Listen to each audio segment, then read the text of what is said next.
Okay, hello there. This time I thought I would get into a discussion about what does a designer, innovator, or indeed so-called change maker actually do. Um, I thought in some ways this is a really hard question to answer just straight off the cuff, as obviously it's very, very individual. But I think roughly a unifying thing is that they pick fights. I think they do this to make sense of the world and then find a better way. And I think in some ways you could say this isn't necessarily just a trait of designers. Of course, it's something that even having just become a dad recently, I see this even with my child that he sort of engages with something not always in a respectful or gentle way, but wants to understand how it works, how it operates, and then tries to learn and improve and get better.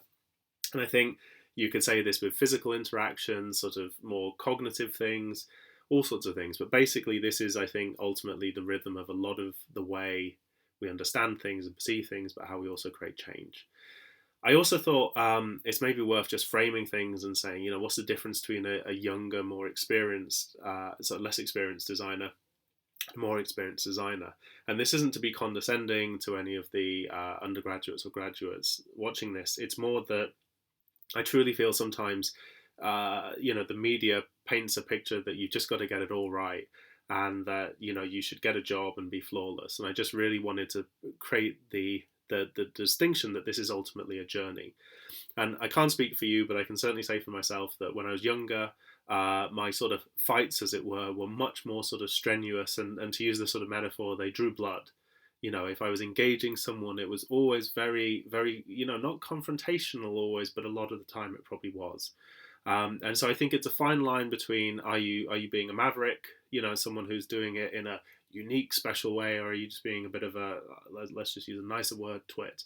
Um, and so I think the more experienced you are, it sort of feels more like sparring. And if you're not familiar with that, that's sort of a fencing term for essentially learning how to use swords without drawing blood, quite literally. So it's more about sort of technique and mastery and constructive criticism in a professional context. And I think ultimately there's more than just one winner. There's good learnings that come from both sides. I think the flip side of that, it's not to say that everything great about being old is perfect, because as much as some people are definitely the sort of masters or the shifus, there might also be some people who you call, dinosaurs. And so I think the older you get in your career, it's actually quite hard to think, with a lot of other pressures on you in life, how do you also take challenges? How do you take risks that are still respectful to all the things that you've got to maintain in life? So I think, I guess what I'm saying is be sensitive. No one has it easier. It's really, really scary when you have no experience, but it's hard sometimes when you've got all that experience to know how best to apply it. So I think neither's wrong, but kind of know which one you're in a little bit.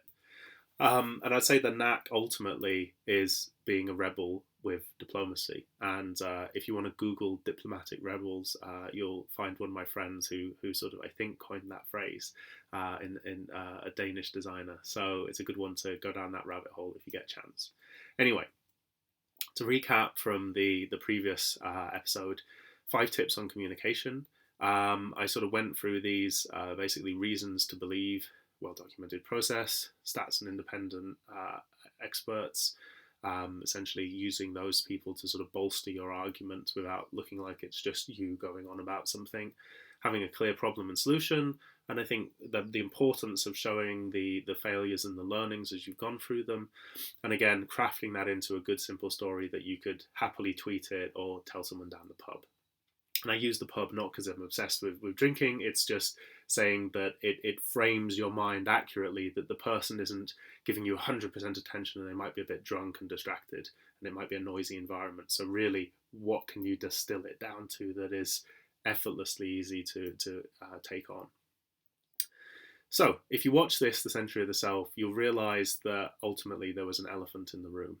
And essentially what I was saying is that all these people, judges, tutors, your boss, da, da, da, da, da, da, even down to your friends or your parents or your partner, the general public, of course, brands, they are not designers, obviously, for the most part. And so they don't think like you. And that might sound really obvious, but the thing that I'm wanting to underscore is that it isn't that they're alien, It's just that they're motivated by sometimes different things and different agenda to you. So the more you can understand the brilliance of your design, but also their space and where they're coming from, I think that's always going to help you find a way to bring the two together. So I think this is kind of the big league stuff in design, or at least if there's bigger league, I haven't figured it out yet, and I'm sure I'll maybe do another lecture in 10 years' time when I do. But either way, certainly for graduates, this is big league stuff. So figuring out whether you're on my wavelength, not on your wavelength, I should say, mine. Just really underscoring that.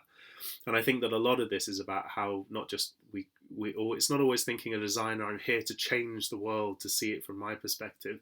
It's also realizing sometimes on that journey, we change quite a lot as well.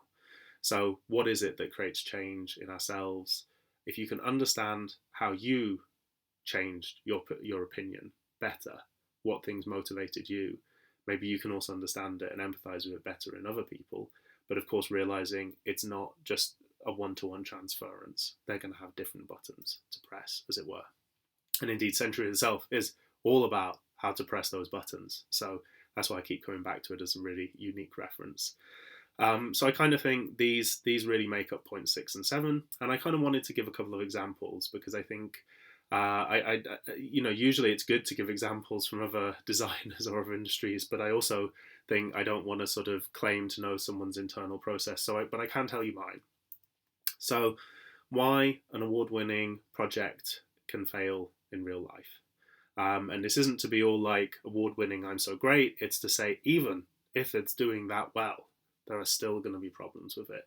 And it's recognizing that your final year project is an articulation of your values, your attitude, your process. It's not saying you have to be perfect. If anything, a perfect but boring project probably won't do as well as a slightly imperfect project that, boy, that was interesting and impressive for all the different avenues the person explored and tried to understand. So I really think that's what I've been trying to say with all this graduate series. So reasons to believe, loads of prototypes, did a ton of research and insights, documented it pretty thoroughly. I got peer-reviewed testing, quotes from doctors and not experts, and at the time a patent was pending. So the clear problem and agenda, you could say that I was pushing this point that the solution was helping potentially affect 100 unnecessary deaths per year. And of course, this is absolutely terrible. And I thought that basically this would be only 5% more expensive, which I thought was just total no-brainer. Only 5%, can't argue with that. And so I showed failures and learnings, and I got many battle stories. So it was like good PR. And I think also, I had some of these awards, and I think I should probably just dwell on this point that an art school student with the NHS is a really nice unexpected angle, because if you think about it, if let's say you're designing another, I don't know, record cover or a nice little sort of widget or something, which people think, yeah, of course a designer would do that. That looks exactly what a designer would do.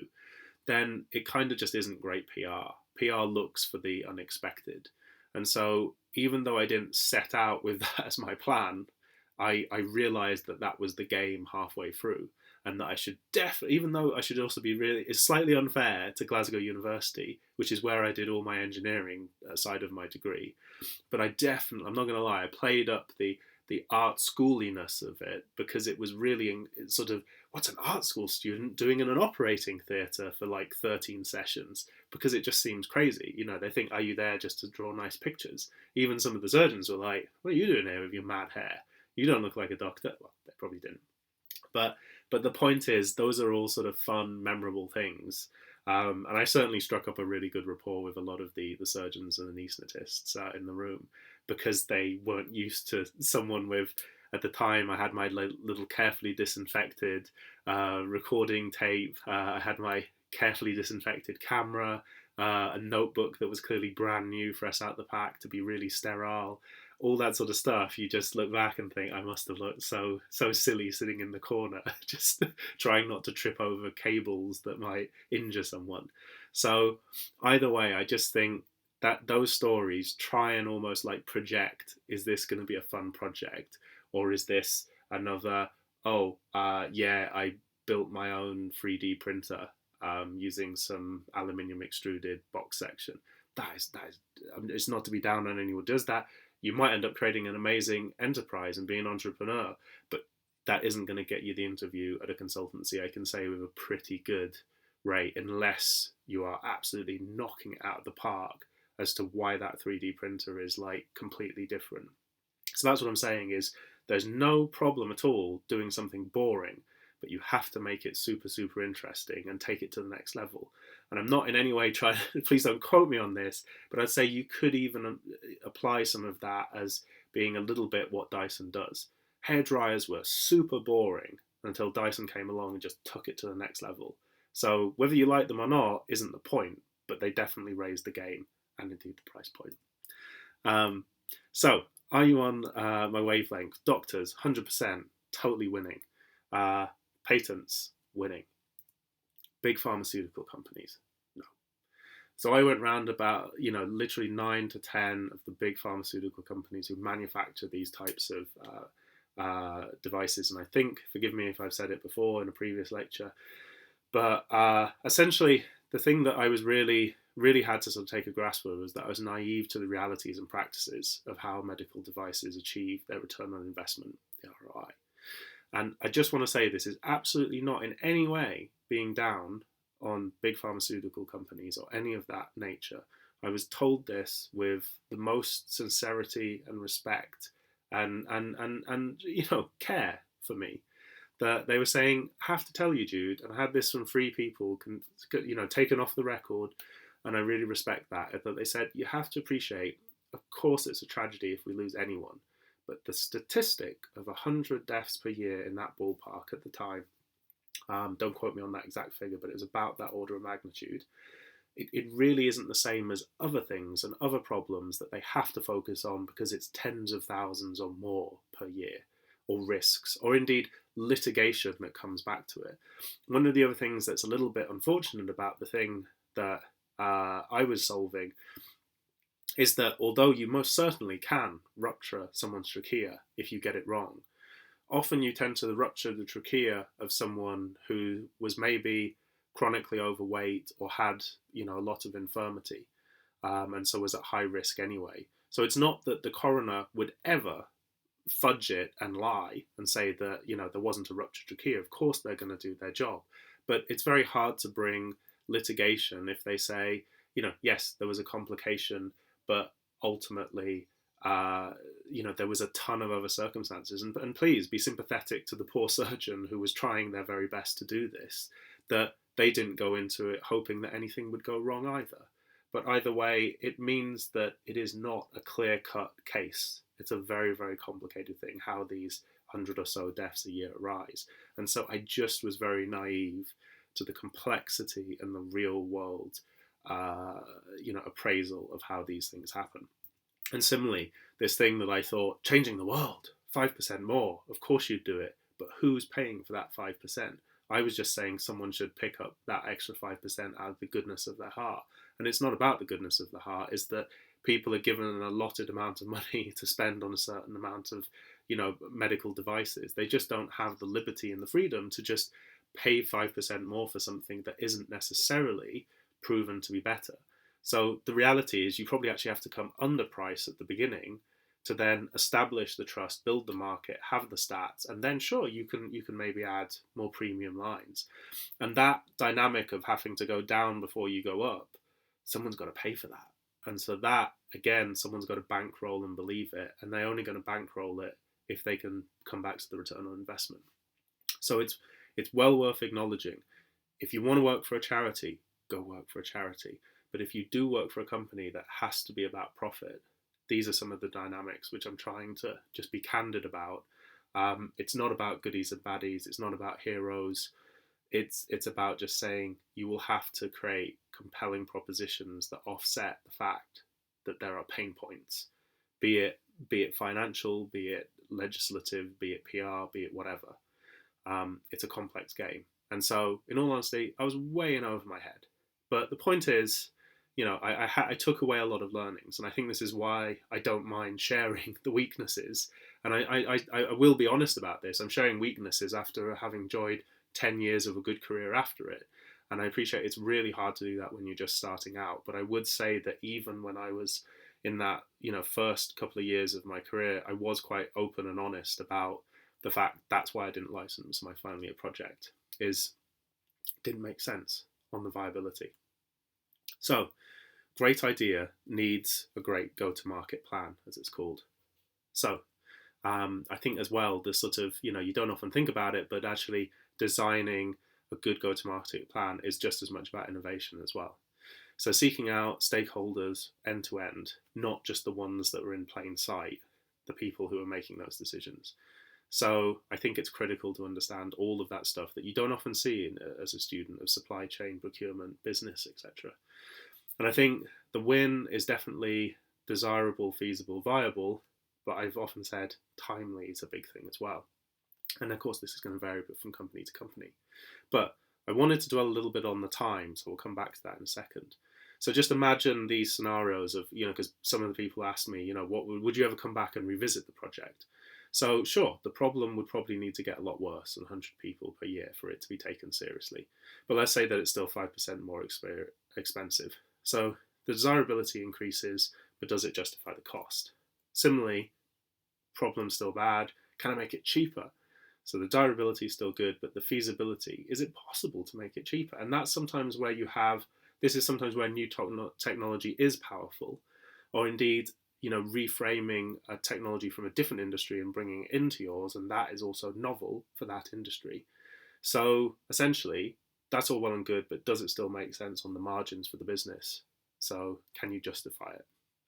And I think the other one is that you really can't control is sometimes a big PR incident comes along, a big campaign, or indeed something which, this isn't giving away trade secrets. Industry does lobby legislation to say, look, we have solutions, you should support a higher level of quality, but recognize that legislation rarely can just say, guys, hit this amazing target, and by the way, there's nothing out there in the world that can solve the problem. That's just really unfair on companies.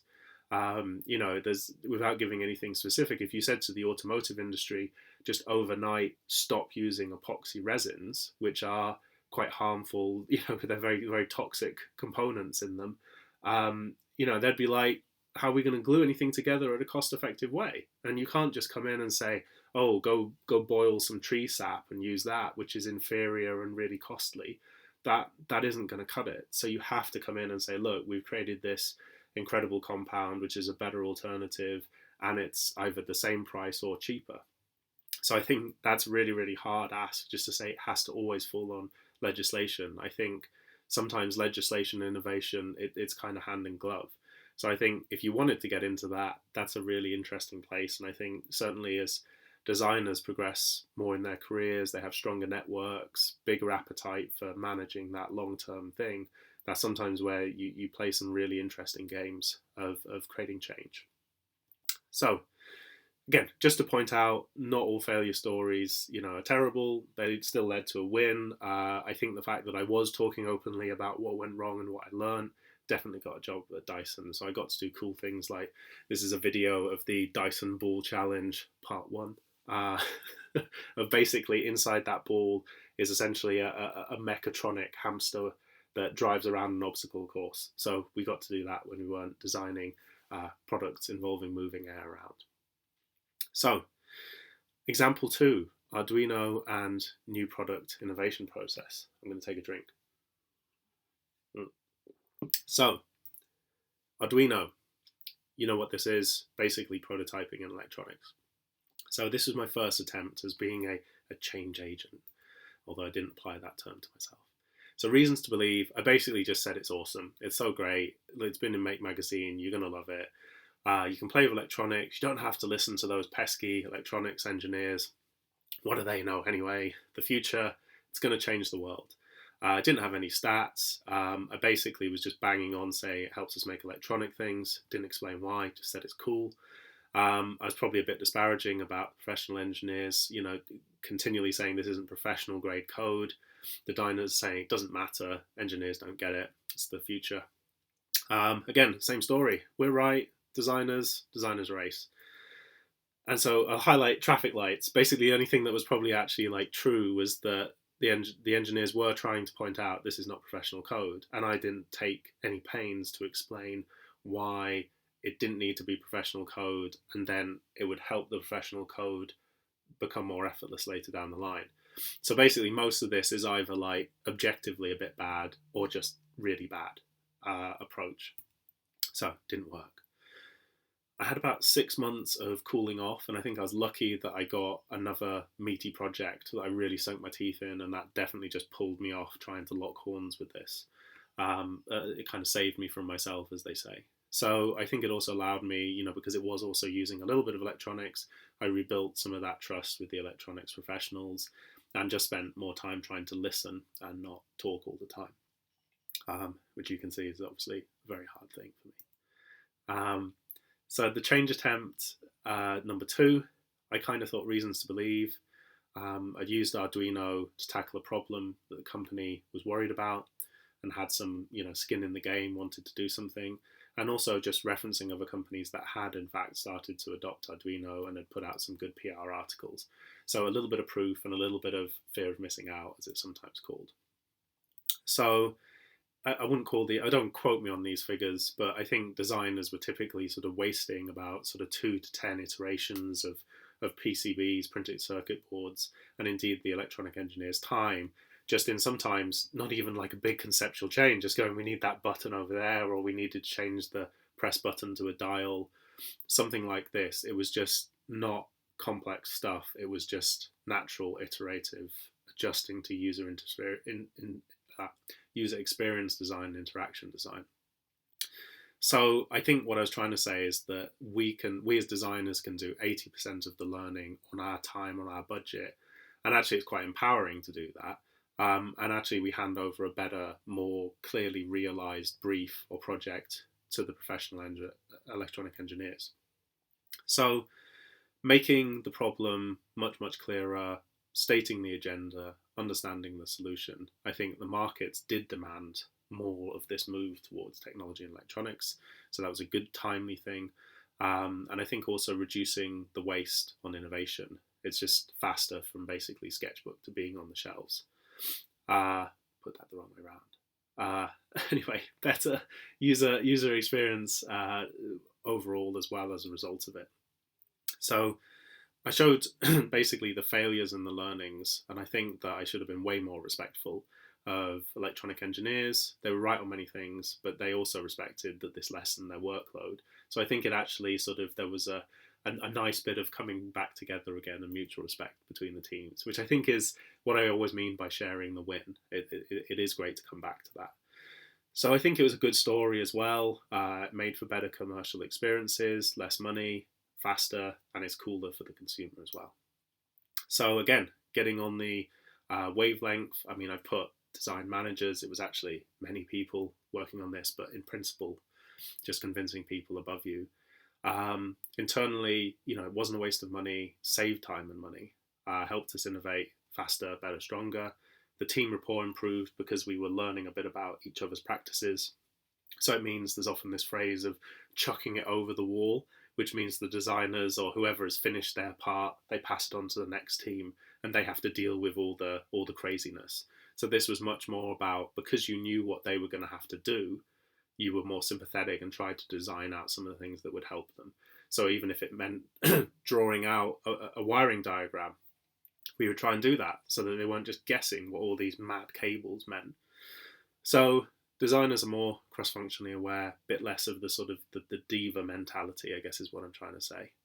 And I think externally, this thing of feasibility, desirability, viability, looking at sort of things like it reduces R&D failures, it de-risks the consumer research phases, it's likely to have a stronger go-to-market strategy for the innovation.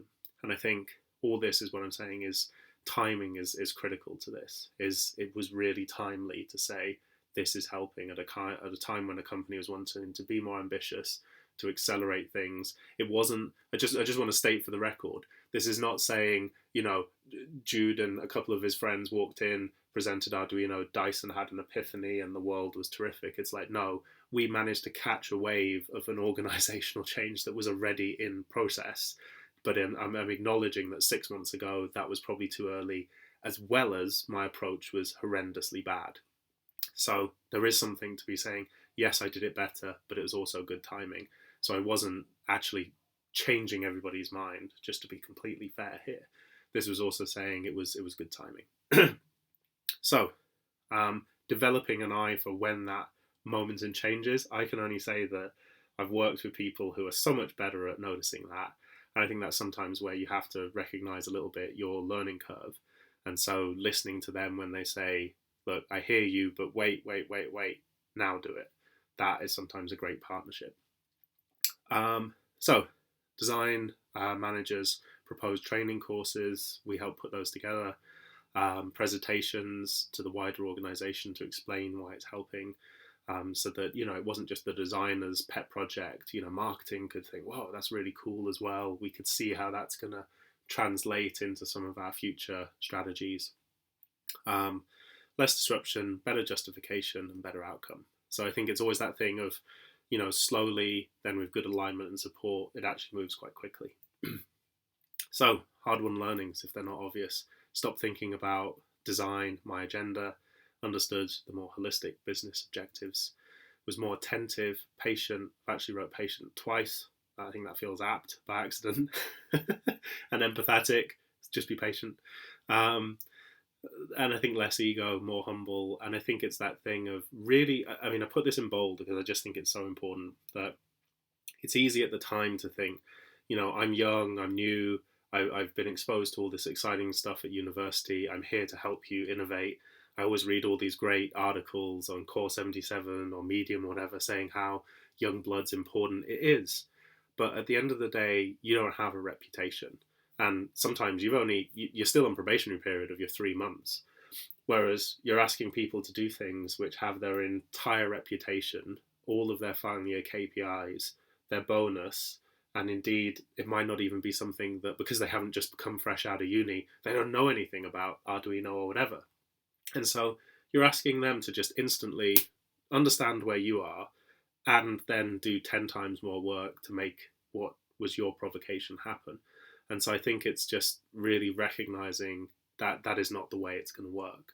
And spending the time to build the rapport and understand these things is I think, really important and a good sort of thing to, if you can, in an internship, start to dial into it so that before you even leave university and graduate, you're already sort of a little bit sympathetic towards some of those dynamics inside a business.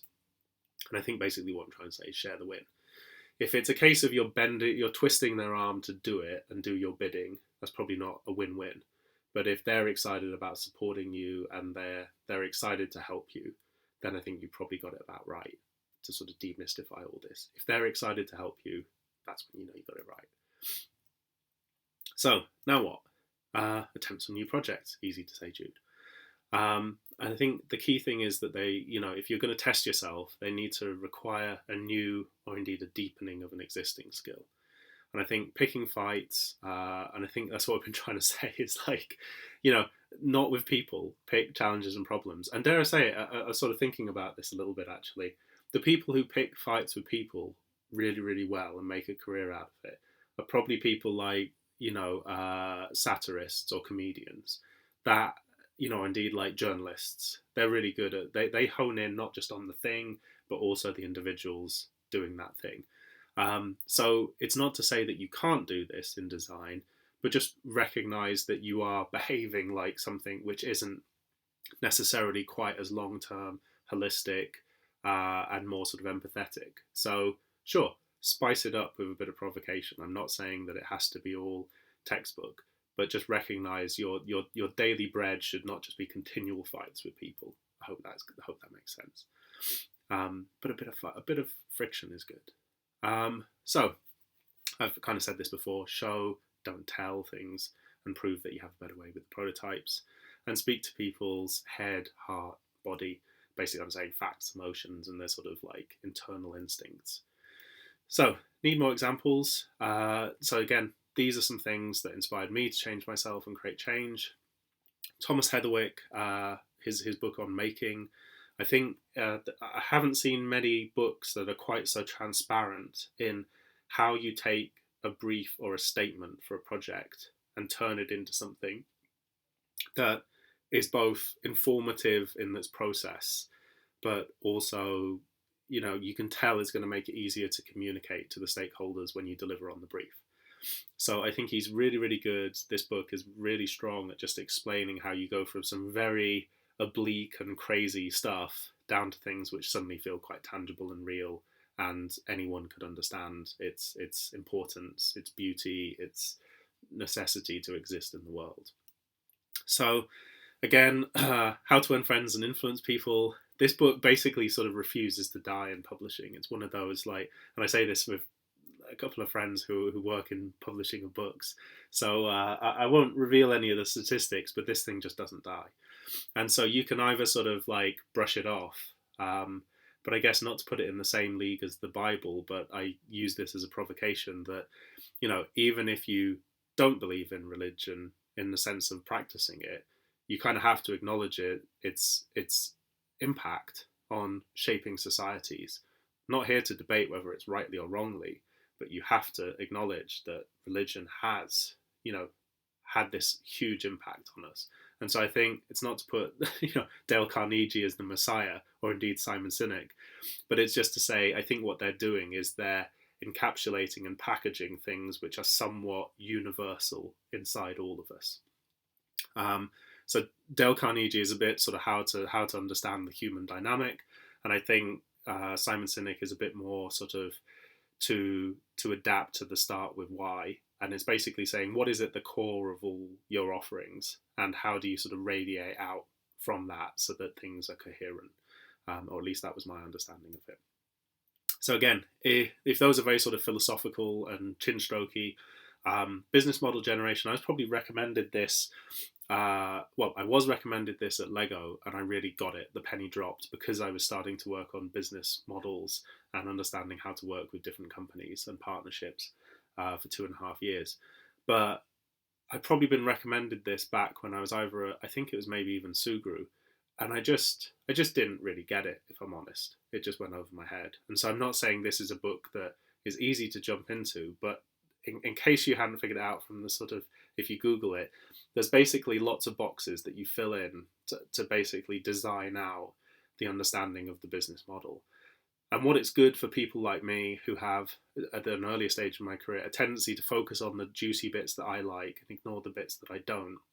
And I think most people have a degree of this, so it's not just beating myself up, is that by putting it on a sheet, it forces you to acknowledge the bit that you've just been ignoring because it stays white and empty.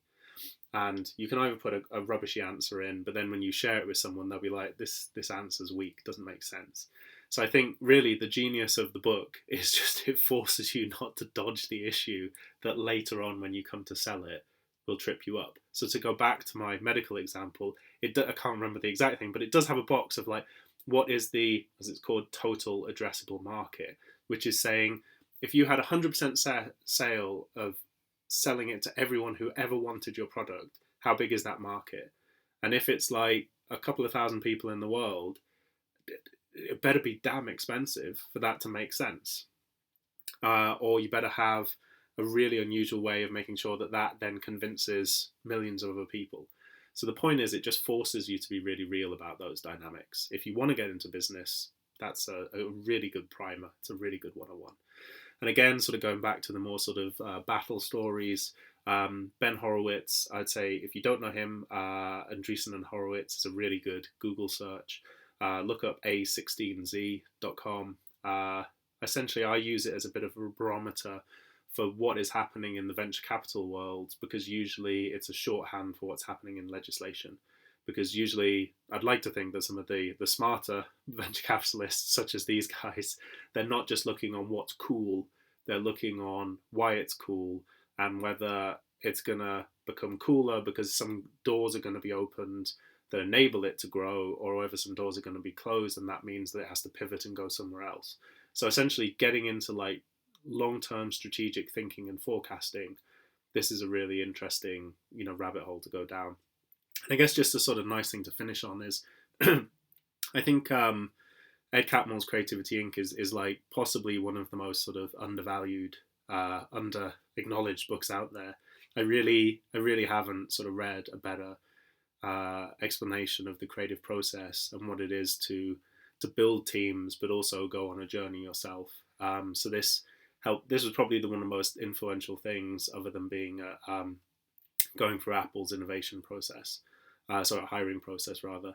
That really completely changed the way I felt about starting a team at Sugru, and definitely was one of the best things I've done. So absolutely loved it. Can't recommend it highly enough. Um, so essentially, the reason those books are like that is because they're approximately mapping. There's a bit of overlap, but points 1 to 7 that I mentioned earlier. And all I'm really trying to say here is that the journey comes with experience. And what I mean by that is that experimenting and also reflecting on the learnings. I can reflect now. And I think that's kind of the point, is to have the confidence that it's okay to stop. And that if you, I mean, it's to Einstein's point, if you keep the definition of sanity being doing the same thing twice and expecting a different result. So not reflecting on what you did adequately enough so that the next iteration is a significant adjustment, that's just pointless. So I can't recommend it enough that having the time to do that is incredibly important. And indeed, crafting that into a good story to engage others is probably the thing I've been saying as well. So knowing when to pause and when to hustle, I think, are incredibly important. And I think both are working smart. So, of course, I'm not trying to make this just into a lockdown lecture. I hope it endures beyond this. But yes, there is some time where you'll double down and maybe push yourself to do some things. But it's also legitimate if you're reflecting on things, if you're going back over your work, appraising it, considering what you could do better. That is still incredibly smart way to work if it helps you build a different future and not just keep on repeating the same stuff. So, next time, hoping to get into the skills to help create those changes. So, if there's any other questions, please post below. I'll try and get back to you. Thanks so much for listening, and I'll see you then. Thanks a lot. Bye.